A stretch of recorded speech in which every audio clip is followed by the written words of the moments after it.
say to somebody that would say, economies of scale, this is powerful, this is an efficient, this is a driving motor of productivity in this world, to have the same factory producing cars and cars and chairs doesn't work out. You need these economies of scale. What would you say? Even mass production in socialist economies are still of scale.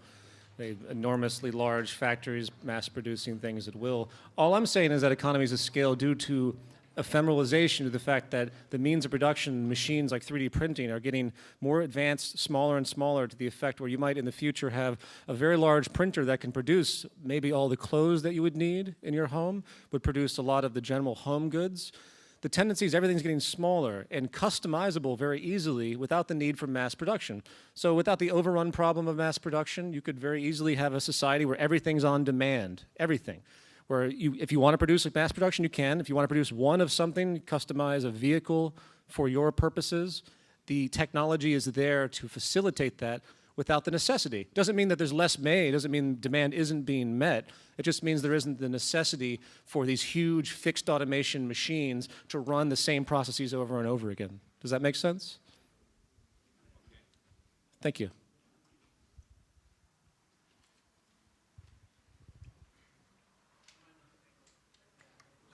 As I have many questions, I'll just state one of them.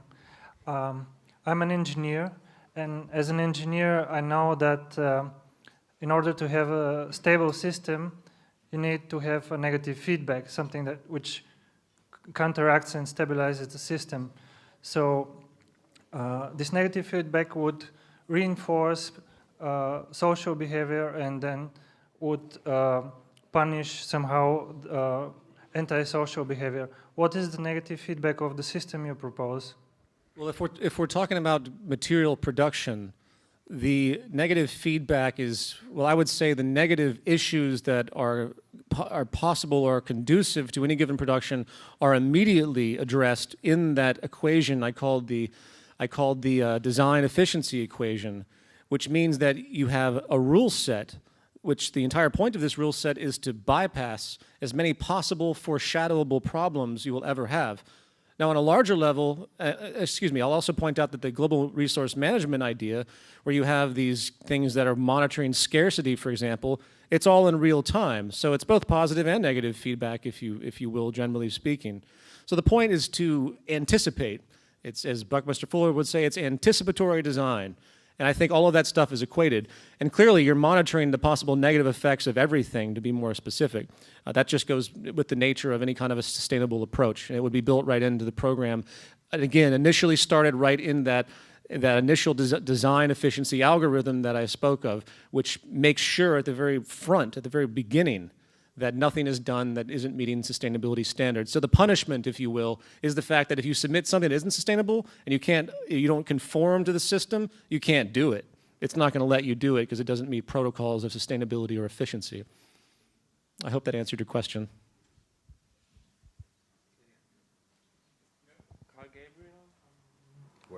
TZM Belgium asked, do you envision a sort of structure within TZM to review TZM defined and give constructive feedback in a structured manner, in this way improving, evolving TZM defined? As far as the textbook, sure. There has to be some starting point. There will be numerous editions of this text. We need something in motion now. This movement has been without a firm text for a couple of years now, and it's taken a long time to put it together. The movement has been compiled and amalgamated and filtered through the core TZM lecture team, if you will, which is a very small group at this point, which I hope will get larger. Having an open source communicative platform for this type of material, it's very helpful, but it can also create enormous time length of actual finishing. So let's get this out first, and then all that stuff will be reviewable. A wiki could be set up to post and review, and people can give feedback. I'd love to see that. But something has to be set in motion to set the standard first. So let's get this out first, and then there will be larger order review. And that's the whole point. I mean, everything that's in this text is based on feedback. That's been happening throughout the years. It's not just novel stuff that's been put together without feedback. All right, I have a question not exactly related to the lecture, but I would like you to give your opinion on the differences and similarities between the Zeitgeist movement and anarchism as a movement, as an ideology? You mean, well, there's a number of different schools of anarchism. You mean communist anarchist? You mean capitalist anarchist? You mean anarchist anarchist? The anarchist, let's say. I have no idea what the anarchist actually is. I'm saying, I want to know what you're saying, though. Please describe to me what you're talking about, so I know. How many of these core, let's say, ideologies of anarchism, which are connected with basically I don't know how to explain it right now because it would take too much time. Basically, anarchism is in this core meaning of rule, no rule, and the society without any form of oppression or rule or hierarchical structure. I can relate to that. I think in the context of a capitalist anarchist, which I'm familiar with, they look at any act of what they call coercion, so anybody imposing their will on somebody else, as morally unjustifiable, and they present lots of arguments for that. I think all of those things that are trying to stop oppression of society are all well and good, but if you look at the framework of the synergy of our relationship to each other on this planet in the environment that we're in, the pressures that are created, you cannot reduce coercion to just behavioral action. It's actually a process. You know, when someone mugs you on the street and takes your money, that's an act of coercion, obviously. But yet, you don't know what happened to that person in their life to deprive them to such a degree where they are forced to do that. That might not have been what they wanted to do at all. There was a story that happened in New York. A mugger went in and was right down the street from me, and he stole some food, actually just robbed the cashier. And then a year later, he went back and paid the cashier back and apologized and explained why he did what he had to do because of pressures in his family. So a lot of that stuff flies out the window with me when you think about non-coercion as a universal principle, because it only thinks about behavioral or policy stuff, you know, taxation or tariffs, if you want to talk about economic coercion. I think it all falls flat. If you have, I would say this proportion is what is caused by the coercive negativity caused by human behavior alone, if you will, if there's even such a thing, and this is the coercion that's is a consequence of our inefficient system. And not to mention, as a final point, nature is inherently coercive. We can't just do anything we want. I can't run up this wall and run on the ceiling. I just can't do that. So there are laws that restrict our behavior, hence the sustainability and efficiency laws. So rather than think about people imposing upon you, which I think is where anarchism kind of is rooted, let's remember that their behavior is a consequence of influence, and also remember that we have to be sustainable and efficient. Therefore, we have to follow some set of rules. Thank you. Thank you.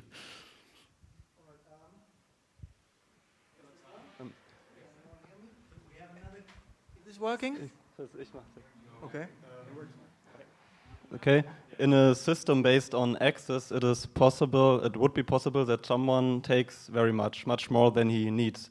So do you think there would be the necessity to define a maximum of that someone takes, or how could that be possible? I think in the case of severe, there's no incentive to do it, first of all, which I point out, because that's a common question. Why would someone go into a facility and take 40 televisions? What are they going to do? They can't resell them. Maybe they have an art piece. And that can be provided for in a certain sense. I think the equation would be, if everyone was to take the same amount, would it work out? And there would be some type of buffer. And it would say, you know, this process, and you can take X amount, but if you took more, it would mean that everyone else would have to take, if everyone else took the same amount, then it would be an overrun. So it's a sustainability equation, a sustainability of balance based on population. Does that make sense? A very crude equation that says, if not everyone can have the same number of what you're having, then you're an overrun and you're out of sustainable line. Now, I think that would be a limited problem because there's no reason to hoard things. And I think the only example would be, you know, very extreme examples where someone needs something for a very abstract concept. And there could be other processes of engagement when it comes to industry as far as how that could be obtained. If someone wanted to get that many, they wouldn't go to a library to do it. They would order it in advance and go through the sustainability protocols put forward through the process that I talked about. It would be a separate layer of engagement. It wouldn't just be taking a bunch of stuff from one facility. So I don't know why the reward would be for that. I mean, excuse me, I don't think the incentive would exist for that. And again, you could create alerts, if you will, in the event someone did that. And again, the whole foundation here when it comes to this idea of luxury, this idea of what it means to be in line with sustainability isn't just a natural equation, it's a resource distribution equation for the whole world. If a given resource that's very dire comes into play, we can either fight for it, just like we do today, or we can understand it. And that means that others would have to have less of that resource. That way we maintain social stability. If you have an educational system that's aware of that, say, well, you know, we're running out of this, we don't have substitutions, we have to do something very different in process. Then everyone would understand, if they're educated, to understand that if they, that they didn't do that, social instability would arise. It's a hard point to make because people aren't used to thinking that way because we're so individualistic. But I think about my actions in terms of how it affects everything. And if we have an educational system that thinks the same way, I don't think those problems would arise. And I think there'd be an easy way to circumvent rare issues of that consideration. Does that make sense? I'm glad you brought that up, though, because I thought about that, and I was actually going to include that very point in the presentation based on what I said in a much more organized way than what I'm saying right now, because it is a good point. It's a very good point. Yep. All right. We have a question from the internet. Louis from Finland is asking, how does the system proposed deal with psychopaths and other mentally ill people, or people who do not plan to play nice, so to speak, whatever the reason for the behavior? Sure. Mental illness, of course, exists, and there are people that very much do not have control of their actions. And if you study mental illness, it's an issue of public health. It's not a behavioral issue. So in the future, you know, there's often talk, people say, well, there's no police, there's no this and that. There's clearly going to be some type of subculture that deals with problems like this for the sake of stability in a society. Just like if somebody in a very small town goes completely mad, the entire public is going to do what they can to make sure they don't cause much damage or hurt anybody. So do you need a force to take care of that? Maybe. But they would be a health force. They would be a public health type of institution that sees the damage done and they contain the person and they figure out what's happening. And if it's the worst case scenario and they're unredeemable, they're literally, their brain is degraded to that degree where they're a danger to themselves and others, then you have to have containment. You don't punish them. You don't do the prison system thing where you're literally just mean to people. You just take them aside and you do what you can. You learn about it too. You learn about the causality because almost all mental illness, there are genetic predispositions, but even schizophrenia has a 50%. Pretty much if you have a schizophrenic gene, there's a 50% chance you're going to get it. What causes it to go over the edge? Stress. So if you have a highly stressful society, and that's the cause of most mental illness today anyway, overburden of stress and mental angst and pressures that emerge unnecessarily, usually due to scarcity and familial relations in the midst of scarcity and all the things that the market system creates. So that's your focus of prevention, and then again, if you have to contain somebody, well, that's just like containing somebody that has a really bad flu, you know, that could kill other people if they can't get it under control. Hey. Hey, Peter. Nice post-scarcity exercise, by the way. Thanks. It was really good. I appreciate that. I wanted to talk more about that in my question. Okay. And like, yeah, we have so many solutions as far as like doing more with less, like biointensive gardening, permaculture, earth ships, super adobe domes. I don't know if you've heard about those. It looks just like 3D printing, but with human labor. Right. And so like, yeah, when we have this technical equilibrium for human consumption, then we have this global standard, if you will, for all people that we can't pass. If we do pass this standard, then we're forcing this equilibrium out of balance and potentially disrupting or exploiting the planet's resources in a way, right? Is understanding this standard of living the goal of the natural law resource-based economy? If so, how can we begin to calculate this with all the negative feedback and stuff, and to make it clear to those who are living above this technical standard in our current system that they are empirically harming the planet? I would also be interested if these highly technological solutions would fall, like vertical farming, would fall above or below this standard. It's also interesting to me in the resource-based economy. That's my question. Those are great questions. I think you had more or less two questions there. I think the very fact that statistically we are in life support decline The sad thing is the very fact that we have this should be the big red flag. The problem is that no one really understands why, as I try to describe with respect to a consumption-based economy.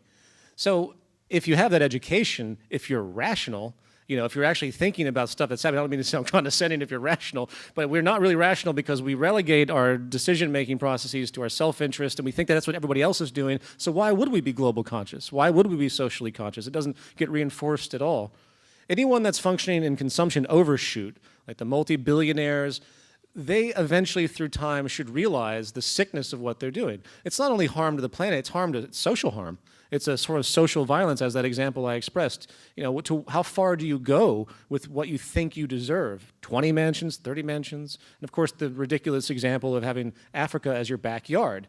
Clearly, that's crazy, and they don't think of that way gradually because it's so reinforced by materialism. So to answer that question, it's an issue of education. And of course, showing what's happening, which is the education. So anyone I speak with of immense wealth, and they have billions of dollars, the first question is, don't they feel any moral obligation given the suffering that's happening in the world?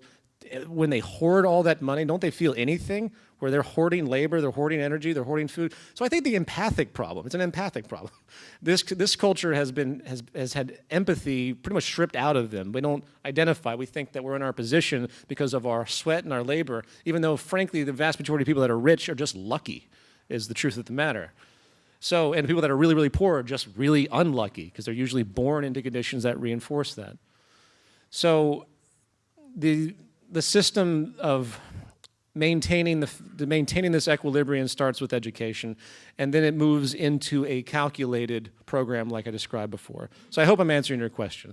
If you want to live in a sustainable society, this is the reasoning. If you don't, well, then we continue doing what we're doing.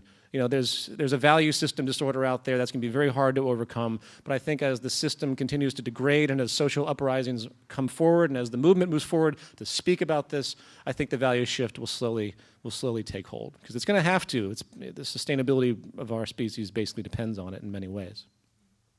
Thanks. So,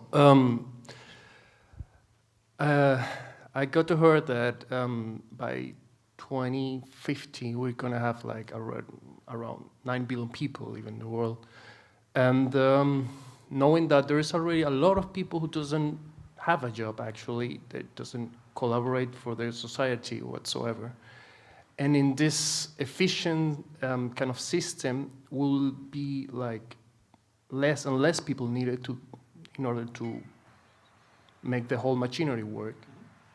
There's going to be a lot of people without doing anything, but you still need a lot of people who run the machinery by maintenance and of course, on all of stuff. So who decides, or what decides, or how can you involve people to make them, or who's going to work, who's not going to work? Yeah, great question. I had a whole other section to this talk that I eliminated because it was so long, and it was called the domestic economy.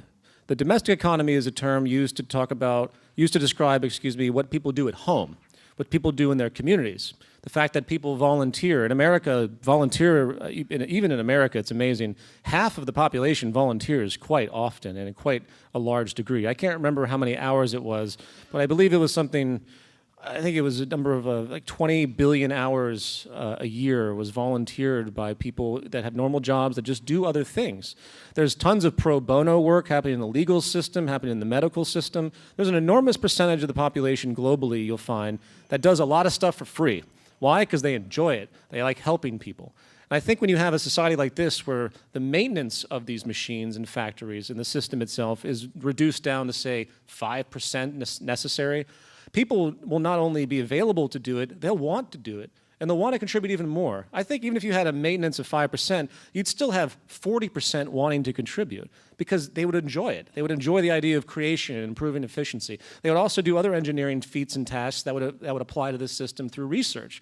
And that's really where this system heads. Everyone turns into a thinker. No one's laboring anymore. Everyone's thinking and applying and developing. And I think that's a natural human drive. There's a book called Drive, no pun intended, by a guy named Dan Pink, and he did a whole series of studies that found that people in arduous labor roles, they needed money because it was arduous and no fun.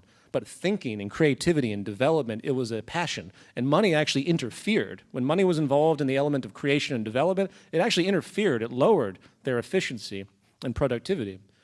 So that's a big statement towards how you can create a society that reduces all the things that we just don't like or is unhealthy and unsafe, unnecessary, I should say. I mean, 80%, I would say 80% loosely, of all the occupations in existence are not actually doing anything. They just keep money circulating. They don't have to be there. So with all that put together, I think you'd have plenty of people that would move forward. And my joke answer when someone asks me that, usually that question comes with a more cynical tone. And they say, well, who's gonna run the machines? I go, I do. And that usually shuts them up. Because do we have to do everything for money? Do we not realize that the whole world is our home? Why can't we think about our entire city in the same way we think about our home? We take care of our home. People take care of their local environment. They don't want it to be filthy and overrun with vermin and everything else. So why not have that exact same concept applied to your city? Why not have that exact same concept of caring and necessity applied to the whole world? It's not that far-fetched, and unfortunately this system reinforces the exact opposite because of its individualism and propensity for separation. So, thank you. Is it working? Okay, cool. Hey, Peter. Hey. I'm just going to stand up because otherwise I can't see you. My question is sort of more about, it's less about the specifics of like a technical thing and more a question of how do you see the transition, I mean, on a more practical level, because I mean, to do all of these things, it seems like we need a global approach where everyone is sort of working together, all the nations, all the people. How do you see that practical transition? That's a very difficult question. I mean, how do you have a practical transition in a society that's working against pretty much everything by its current structure that you're trying to attain? I think that there are a number of sort of protest-type environments. There are a number of things that can alleviate current stress, which can evolve into this system. For example, I don't know if Germany has any time banks. They're quite prolific now in small communities. Time banks are really brilliant because not only are they appropriate because you're not using money, which is a very unique thing. If you have a lot of poverty in the world, if you have a lot of which there's a tremendous amount, but people have skills, then if you start to barter through exchange for, exchanging labor for labor through these mechanisms, you're getting things done in an environment, if you're broke with no job, you otherwise wouldn't be able to. So imagine for a moment, if all the unemployed of the world right now, which there's no shortage of, joined a time bank. All their skill sets came together, completely absent of the market economy. There's no money involved. They're just bartering labor. And it got so efficient that people could do this a lot, and it was really efficient, and it became almost more efficient than money, where people that were in service with money, they decided to move to the time banks. That's an amazing step. It would have happened like that? I'm not quite sure, but it could. I mean, if we made an efficient time bank system, you'd be amazed at how fast it could conform, and people might prefer it to the market, especially if these people were interested in changing the system as we are. There are other issues that are happening right now that could also help, I should say, if you were to do a step-by-step process. I'm not even going to go into that, actually. You can look at it two ways. Either society accepts the path, and they go, boom, we're going to go step by step. We are going to start to create automated systems for food. We're going to supply X percentage of food for this city and get it out of the way with no money directly. And you start to go step by step. You can call it socialization. I wouldn't use that term because it's historically wrong in the context I'm making. But you just keep removing the interest in having money. If you did that, you would eventually be able to evolve in a step-by-step way. But that would take the sanction of the entire community, and that's a very difficult thing. That's pretty much all I can say. I could give you all sorts of ideas that can help educational processes, how you could create protest environments to draw awareness where you just stop spending money. It's a very difficult subject. Transition through technical means, through showing people what the world can be and programs to make it happen, to develop mass interest in this type of movement towards efficiency, also illuminating how inefficient we are right now is the step, which is why I'm here right now. Why GRI, the Global Redesign Institute, is a great concept, why I'd love to see programmers start on this type of calculation process to show an interface. If you can show the world what's possible, eventually they'll take hold, especially given the pressures that are here right now. So again, there's going to be a whole chapter in this text that I showed about transition in different scenarios, but I don't want to waste too much time because I'm just going to keep rambling on different ideas because it's not easy to think about. But again, if people want it, it will happen. Yes. Hi there. So when I ask myself why other centralistic economic systems failed against capitalism, I think the answer lays for the most part in the lack of quick adaptability and micromanagement. Also, motivational aspects were better thought out in the capitalistic system. So regarding the new resource-based economic model, how could we address those flaws I stated before, namely the lack of quick adaptability and micromanagement? So you said critical adaptability and micromanagement? The lack of quick adaptability and micromanagement. Quick, you said quick. I'm sorry. Okay, quick adaptability and micromanagement, and then you said something about incentive. Quick adaptability and micromanagement. Well, the system that I've just described is one of the most rapid feedback systems you could ever come to terms with, especially if you have a sensor system that's keeping the entire edifice informed of what's happening through production. That could be regional, such as in a country, if you want to use landmass distinctions like that, or it could be global. And in fact, the global resource management process is very simple. It's just simply looking at the Earth as one big inventory system with sensors so we know the rates of everything that we need that's relevant for any given purpose. With that type of measurement system, you could adapt amazingly fast to any given problem. It's much faster than humans could, much faster than price ever could. I mean, price is ridiculously slow. It might work, but you have to have inventory, you have to buy something from a store, it has to reduce to a certain amount. That feedback is sent back to the supply house. It takes a long time. This could be instantaneous. You'd also avoid shortages and overruns and lots of other problems, as I mentioned before. I mean, look at economic data. When you get economic data that the government or financial institutions post, it's like half a year old. It's really old data. None of this stuff is actually in real time or even close to it. So this would move much more rapidly if it's properly programmed. As far as incentive, which I believe you mentioned, that is, I think it's a fallacy. I think the incentive fallacy, the idea of progress through money and the pressure and the coercion, the natural coercion of society to get people to just do stuff, I think that's more wasteful than it is viable. What is progress? Is progress just inventing one more gadget after another? I mean, that's pretty much what we're doing at this stage. I mean, there might be certain help. It might ease our lives a little bit. I would argue in a lot of ways it's made our lives more complicated, more stressful. I was the last to move into social networking or Twitter or I was the last to, I'm not a Luddite, I was the last to even get a cell phone because I was like, wow, this thing's gonna just, if it's mass appeal and this direct communication, it's gonna distract the hell out of me. You know what I mean? And as it probably does. I mean, attention deficit's off the chart these days. I wonder why. We're completely overburdened with information now, which I don't know if that's good or bad. It's a hard thing to say. But what is progress? Progress means you're creating things that ease your life, ease your lives, and find stability and maintains a low stress and obviously creates happiness, not some impulsive need to keep moving and doing things. Now, that aside, I think once these kind of efficiency notions come forward, I think there's a great drive in almost every human being to want to create and to have an effect. Now, I say have an effect. I mean, if you want to create something for selfish sale, that gives you sustenance, that's great. But if you talk to any elderly person and you ask them what they really appreciate in their lives, they'll always tell you, at least 9 out of 10 times, it was what they did for other people.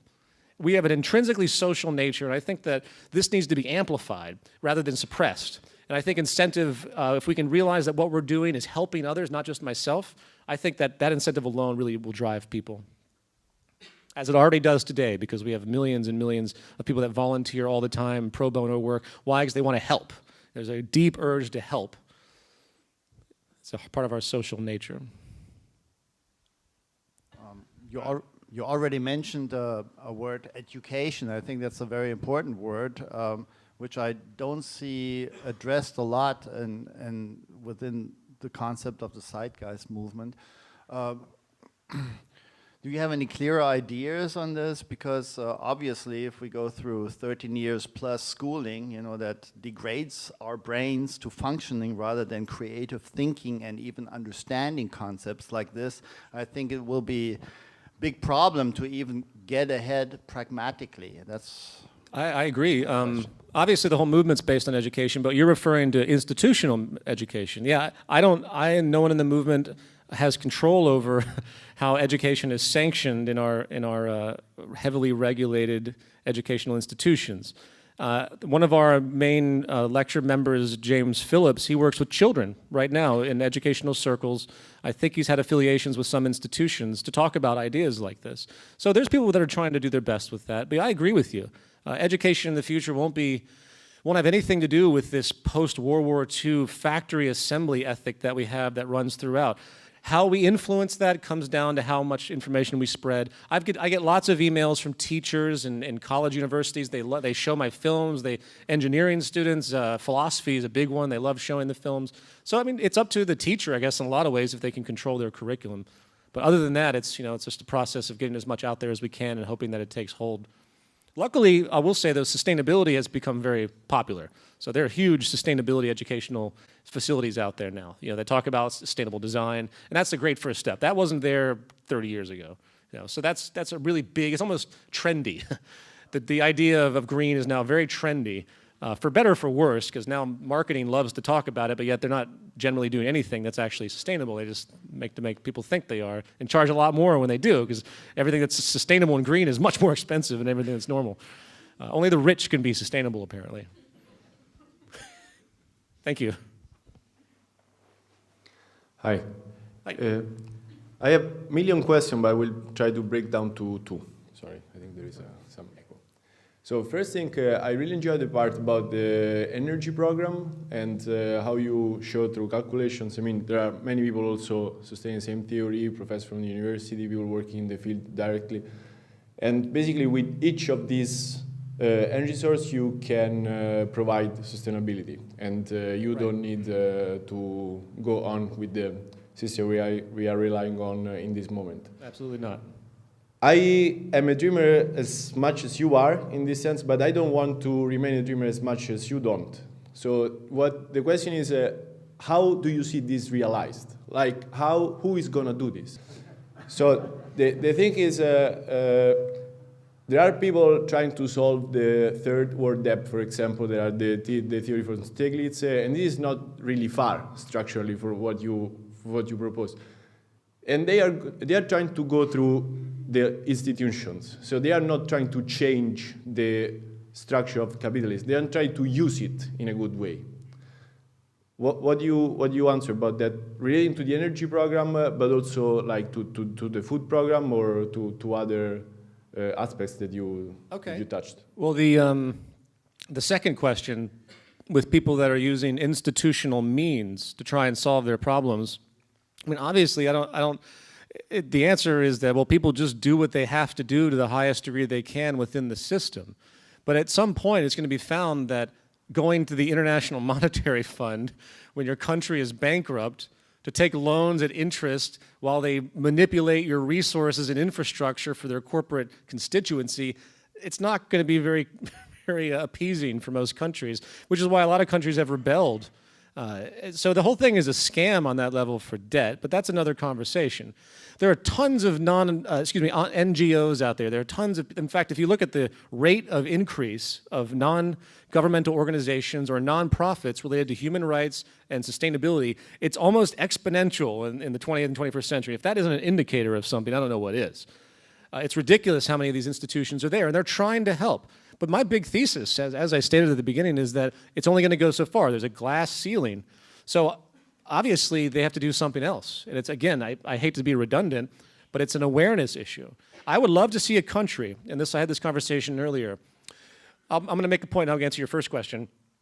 This, I think, might help a little bit as far as change. And this is the way I think transition, in fact, could happen. I'm surprised I didn't think of it just a moment ago. Excuse me, I'm a bit tired.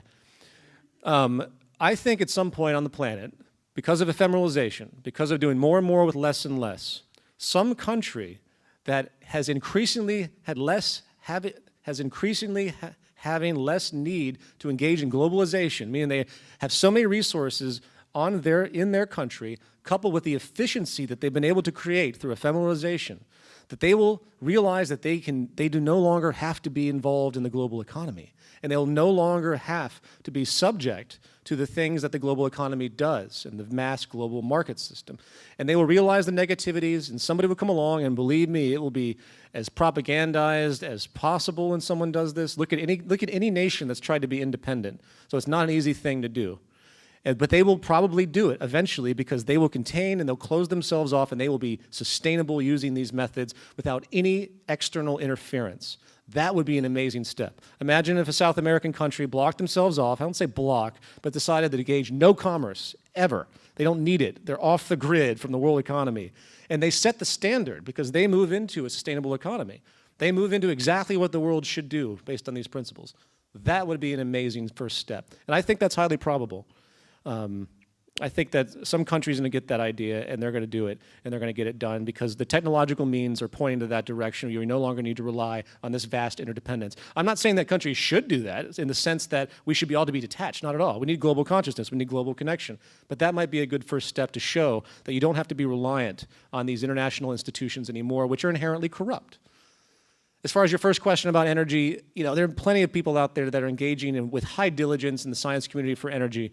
The problem with what's happened in the investment community is, see if I can explain this. Everything that happens in its creation of, say, renewable energy, it's like solar energy. We've had solar power cells for a long, long time, and yet they've only inched into efficiency, inch, and they've been ridiculously expensive because of various investment pressures, various production limitations.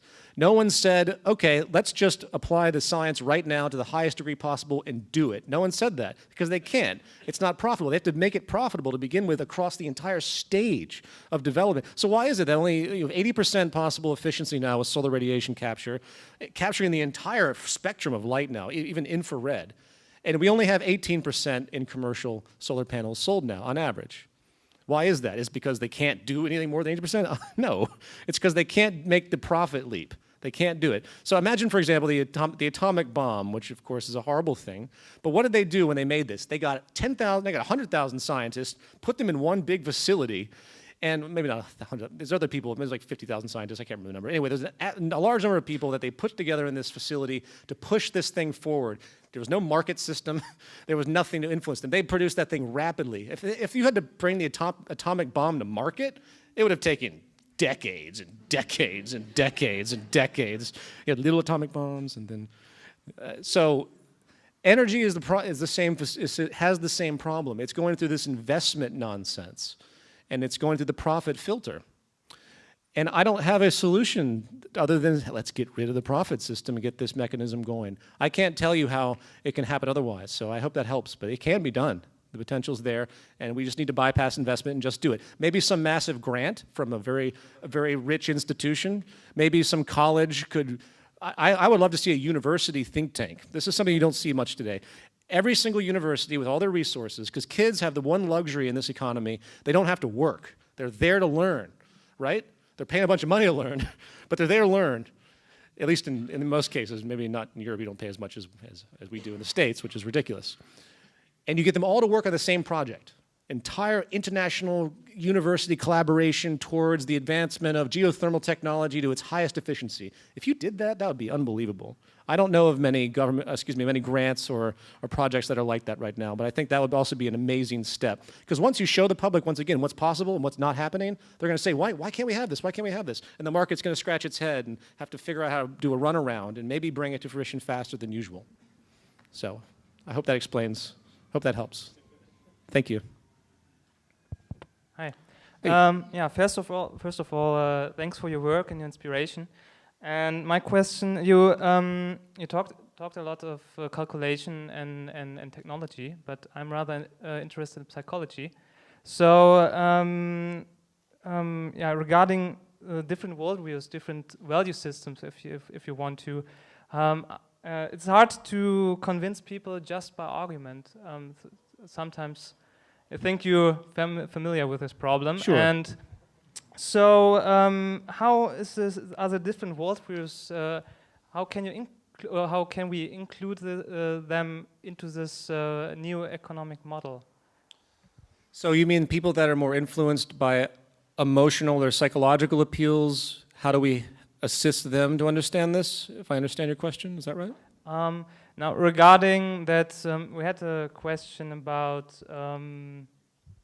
what was it? Considering there are people who believe believe in God or something. Okay. Yes, and so I would consider that those people, to make it simple, to put it in a simple way, those people have a different kind of understanding than maybe people are sitting in this room. So it's tough. I would look at that the same way I look at people that are very dedicated to market enthusiasm, that believe in the market, that think market is a system of natural liberty and all the classical economic stuff that we continue to read about. So religious thought. So what you're referring to are thought processes that are antagonistic towards the model. They have some type of moral assumption, and they think that this model interferes and is amoral in some way. I think that's what you're saying. Yes, for instance. That's hard because you have to take it on a per case basis. If you speak with people that are deeply religiously minded, that have a very direct assumption that causality comes from a higher order, that's a hard thing to deal with when you talk about sustainability and efficiency protocols and the laws of nature. You know, it's very clearly. But you can try it other people. Most religions have moral orders, or actually most market systems have moral orders too. So just like thou shalt not kill. Okay, then if you want a system where people don't kill each other, let's make resources a little bit more available to everybody so they don't have the pressure to do so. If you argue like that with someone with their moral principles, you might be able to get them on your side. Or if I talk to a market economist that really believes in laissez-faire economics, and they think everything should be free and get rid of the state, you agree with them and say, well, yeah, you know, it'd be great to see the power of that state gone, but how do we do it? And you take them through the train of thought that the fact that the state is in absolute aura bora, is absolute in continuum with the market as a regulatory entity. It has to exist. If they don't understand that, that's another problem, because I run into a lot of people that don't understand any of that. They just block it out, which is another problem. That's called mind lock. And all I can say to those that encounter mind lock is move on. There's a lot of low-hanging fruit out there. Don't torture yourselves by addressing the most stubborn minds. So it's an issue of relating to values. If you can find common ground with the people you're speaking with, then you go that route. So hope that helps. Thank you. I'd like you to elaborate more on the stability issue, because I don't think you addressed all of the aspects which I meant. Personally, I think that the stability issue is much more important than all the technical feasibility problems, because technically there's no doubt that it can be achieved, but the stability is which bothers me. Let me give an example. I don't think that most waste is due to bad intentions, but due to negligence. For example, if I design some system and I design it in an incorrect way, and I make a mistake which then breaks some very let me not say expensive equipment, because there won't be any money, but equipment which has a lot of resources in it, and my mistake could possibly negate all my work contribution, all my life contribution which I did. So what would be the mechanism that would enforce discipline and punish negligence? Because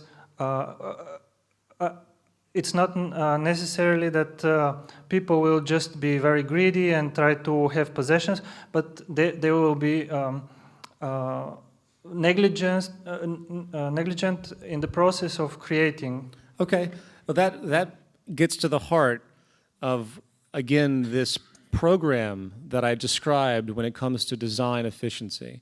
So if you want to refer to the process of good creation and assure that that creation meets integrity, there are two filters. One filter are these algorithmically programmed sustainability protocols and and efficiency protocols, which are very tangible and can be represented in quantifiable terms, and anything proposed can run through this type of filtration. And the second is other human input in many ways, which is why I talked about that system as being an open source system.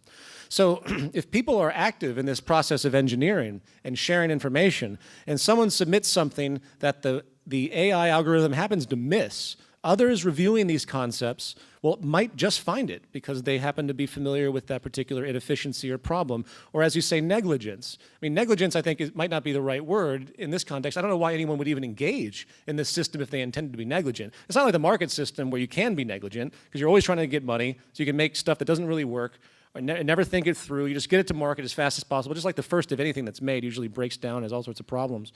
I would consider that to be negligence, but I don't know why anyone would be negligent in this system. Why would you waste your time to be negligent, meaning be literally inefficient on purpose, to be lazy? So I hope that still answers your question. If not, please elaborate more so. And you also talked a moment about a negligent system causing other problems. I consider the entire apparatus of the market as one negligent system, if you want to use that type of definition, producing lots of other artifacts that affect us negatively. But that might be an abstraction. I wasn't quite sure if that's what you meant in your opening point. Okay. I hope that helps, because that's what the whole point of this system is to avoid negligence, if you want to use that term arbitrarily, to avoid anything that has a negative consequence. That's the whole point of this entire process.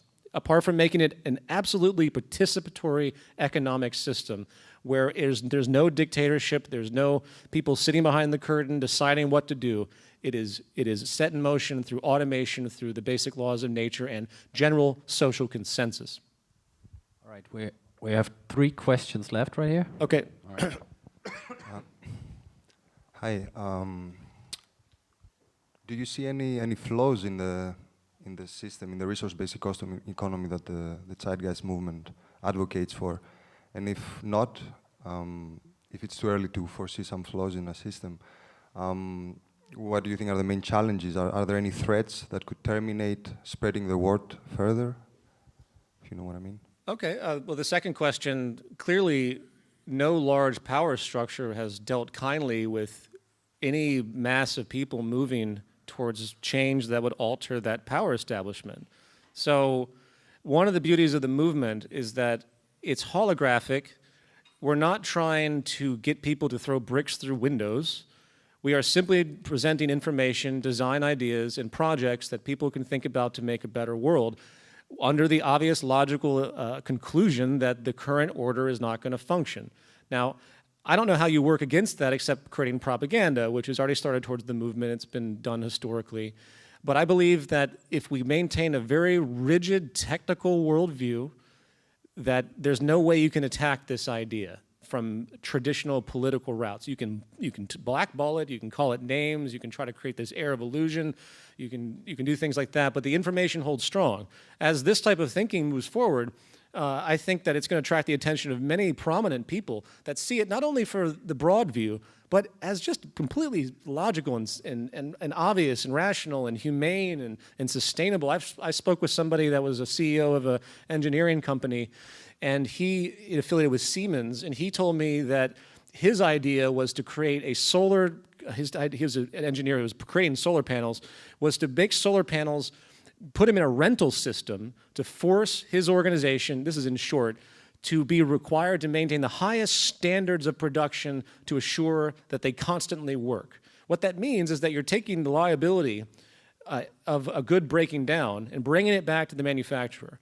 This is a very good, actually a very great sustainable transition step. So if something goes wrong with anything that we buy, we're not just out in the woods, and especially if our warranty is gone.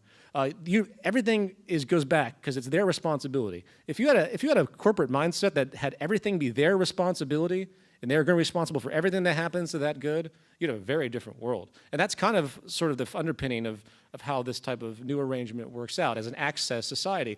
Why would someone abuse goods in this society when they know that everyone else has to deal with the same thing? The beauty of this society, and I'm going to answer your other point in a second, is that it takes self-interest and it combines it with social interest in one unit. And it also combines with ecological interest, which I would say is almost tandem to social interest. So you're creating one mechanism. How many people would go in their home, go down into their building, in their apartment, and just start ripping out all the fuses? Just for fun. Why? Because they'd have their power out, right? Why would someone hack into a system like this and try to mess it up when they're just going to hurt themselves because everything that they get comes from this system? Why would you try to mess something? The whole idea of vandalism and this I call it a blowback because that's what it is.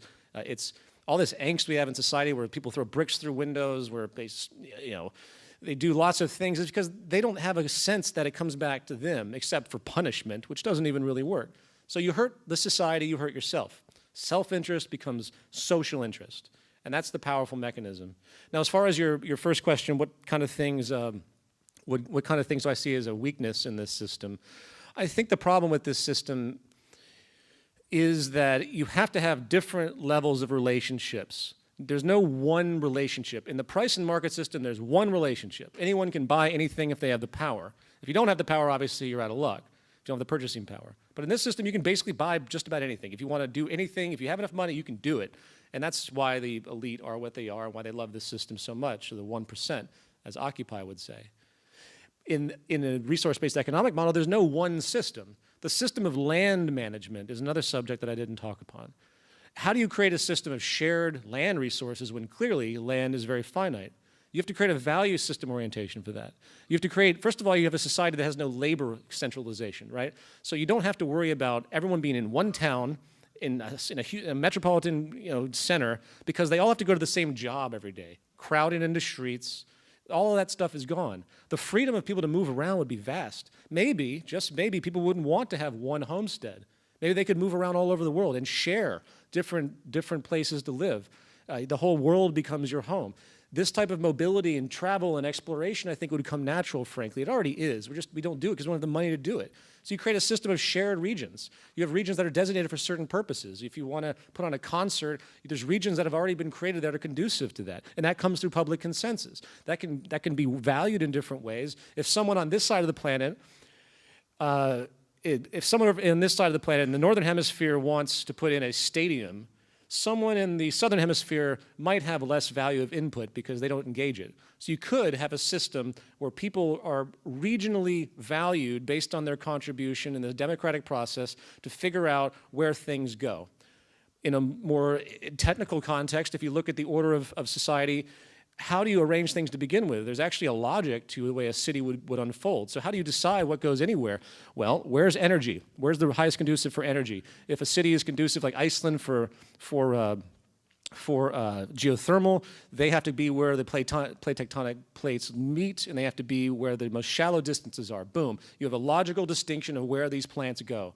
You have centers of where people already exist. Boom. You have a logical calculation of where energy distribution needs to go.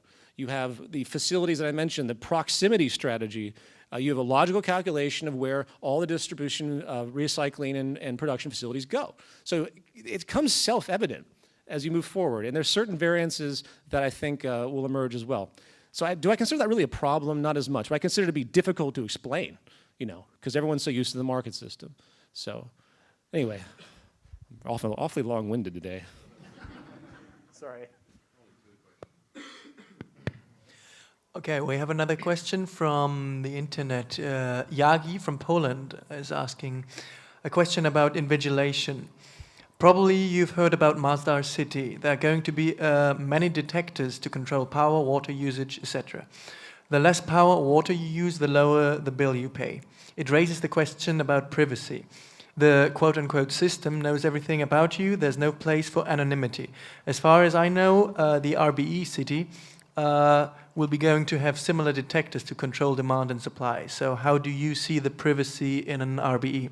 I don't know where that idea came from. I mean, if you have a system that's technically oriented to manage resources, and you don't have to track them, it's not like someone gets a computer and there's a chip in it and someone has to know where it is at all times. Why would you need that? I mean, there's no incentive for people to do a lot of things that they do in the current system as far as abuse. This isn't a loss of privacy-based system. There's no reason for that. There's no reason to have cameras in every corner. Now, I will say there is a merit of tracking things statistically. That's not necessarily privacy issues. I know a study that was done, an experiment in inner city circumstances where people were paid, of course, because they're broke, to wear different sensors on their bodies to provide feedback of their environment.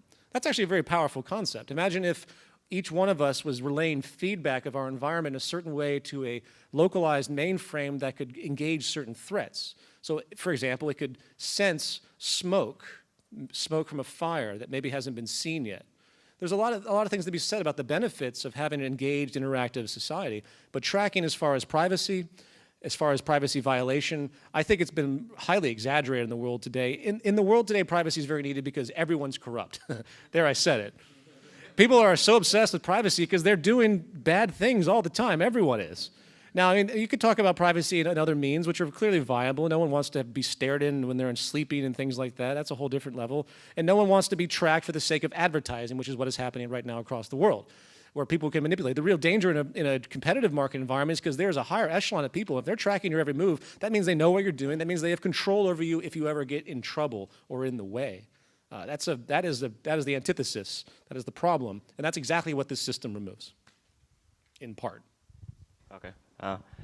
Will the idea of having a government or something of the kind in this kind of resource-based economic system will be removed? Government becomes a series of sensors and a series of monitors. The people that really engage industry and monitor what's happening is the government. There's only a few exceptions when it comes to, say, as I had mentioned, how you think about institutions to protect people in the whole of society. Clearly, if you have an institution for mental health, someone has to be at some level to engage that. And you wouldn't call that government. They're participating in a particular layer that relates to the whole of society. Government is a system of regulation. What defines government is regulation, which of course the market has to have. In this system, the regulation is technical. And the regulation is defined by the incentive and sustainability, the sustainability and efficiency protocols at the very core. So in that, you have a natural process that weeds out things when it comes to production, and you don't need anything regarding basic security because there's no incentive to move forward in that way. Regulation and government control is as minuscule as possible. I'm not saying it disappears. I would never say that because there might be some kind of larger order organization, say, that deals with resource management or, say, massive civil threats, or I should say massive natural threats. I mean, we just had an enormous strike in the Philippines that's killed 10,000 people. In order to deal with something like that, you need an international organization that's ready to move and to help people. So they have to be ready. If you want to call that government, you can. I don't necessarily say it would be. I'd say it's still localized. I'd say it's, if you look at a whole sensor system for Earth, there's going to be people that have to monitor it. It goes straight into the system. There's always going to be small problems that happen. They're not managing people, though. They're managing the process. So I can't drill it in enough. It's a process management system. What's in charge is the system itself, not people. That's it? That's it. Whew, goodness, I'm out of wind.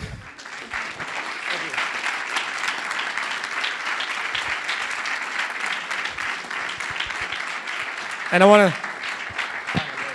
I really want to thank the Berlin team, and of course, thank you all for coming from where you have. I really, really appreciate it, seriously. And I also want to thank the Berlin team and Frankie for all the great work, because I know it's a pain to put this stuff on. So thank you all so much.